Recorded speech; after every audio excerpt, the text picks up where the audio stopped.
చిత్తూరు జిల్లా పులిచెర్ల మండలం కల్లూరు జిల్లా పరిషత్ ఉన్నత పాఠశాలలో గురువారం కల్లూరు ప్రాథమిక ఆరోగ్య కేంద్రం వైద్యాధికారిణి జానకీరావు సమక్షంలో 100 మంది విద్యార్థులకు ఆర్బీఎస్కే స్క్రీనింగ్ పరీక్షలు నిర్వహించారు. విద్యార్థుల బరువు, ఎత్తు, రక్త ప్రసరణ తదితర పరీక్షలు నిర్వహించారు.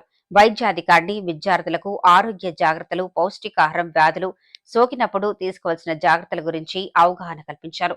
ఈ కార్యక్రమంలో వైద్య సిబ్బంది పాల్గొన్నారు.